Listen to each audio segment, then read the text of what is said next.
So here we are, still talking about sleep. Believe me, there's a lot we could talk about. So I'm an occupational therapist by trade, and one of the things that we are obsessed about is the power of someone's environment to affect their actions and their activities. So the power of the environment that you find yourself in, be it a room or a place or an office, to affect your ability to participate in activity and your ability to excel or whatever at that activity. And this is really pertinent, really important when it comes to the subject of sleep. Because did you know that your brain is constantly programming your actions and taking cues from your environment to bring about certain actions? Now with sleep, this can be interesting, but I'll give you an example outside of sleep. So I, during lockdown, have been having to work here. Actually, this is my home office, and that has not been helpful to me in working really hard, because usually when I go into work, okay, I'm wearing a nice business suit or something like that, and I'm wearing my NHS tags, and I walk into a nice office, sometimes a bit of a grotty office being the NHS, but that environment is giving my brain loads of cues, and it's saying, hey son, you're at work now, all right, better wake up, better remember all your professional highfalutin terminology, better remember all the stuff you're supposed to be doing. And it's really helpful for me in developing a really good performance and delivering a really good day for my service users and my staff. But when I'm working in my home office, I'm in my man cave, and the environment's saying, hey son, put your feet up, time to read the Wheel of Time, you're at home, just chill. And it's really hard for me, I find personally, maybe you don't, to deliver the same standard of work. I hope my boss isn't watching this, when I'm working from home. Now, similarly, when we're talking about sleep, the environment should drive our sleep, but so often it doesn't. So what should happen is you get into your PJs, lights are low, go into a nice dark room, you lie down on the bed, and your brain goes, oh yeah, we're on the bed, time to sleep, right? So let's just, and it really helps, should really help. But for so many of us struggling with sleep, the opposite is true, right? You're in your PJs, you're exhausted, you go into a darkened room, you lie down on the bed, your head hits the pillow, and your brain goes, woohoo! Well, probably not woohoo, but like, right, we're on the bed, it's time to worry, time to run through all those conversations in your head, all those worries, all those thoughts, and come awake and deal with that. And so actually the environment of the bedroom, which should be helping us to get to sleep, is actually actively fighting against us.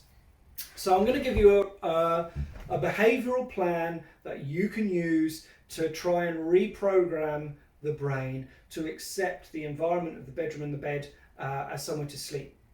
Now before I do that, I will say a couple of things. Sometimes your room's going to be noisy. I used to live with really noisy housemates when I was at university, oh my goodness. I became my own angry dad, coming down in a dressing gown at 3 in the morning going, what's going on? But in the end, I just had to get earplugs. So earplugs can help sometimes if you can sleep.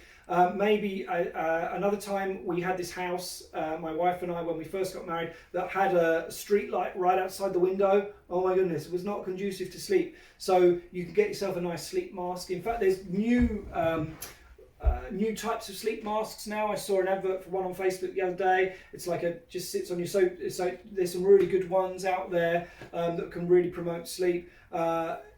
Spend as much on your mattress as you do on the bed. Okay, like we said, you're going to spend a huge portion of your life asleep. So do yourself a favour and get a supportive, good mattress, okay? It will stop you getting back pain. It will help you get really good sleep. And invest, if you can, in some blackout blinds or something like that. Remember, keep a nice, cool room. But okay, we've done all that. We've got rid of the screens. We spent 2 hours before sleep just chilling, and we're ready to sleep. We're in our PJs. So, but maybe the environment of the bed's waking us up rather than helping us to get to sleep. So here's a simple behavioural program that you can use. Takes about 2 weeks to help reprogram the brain. So number one, most important thing, the bed is for sleeping. Okay, not for Sudoku, Not for watching Netflix, not for reading a book, not for anything else. Okay, I guess if you're married, it's for sex. Sex is good. Sex will really help you sleep, especially if you're a guy. But other than that, the bed is for sleeping. Okay, so for 2 weeks at least, that bed is not for anything else. The other thing you can do is try and move the bed around. If there's not room in the room to do that, then just change the mattress around so your head's where your feet usually were.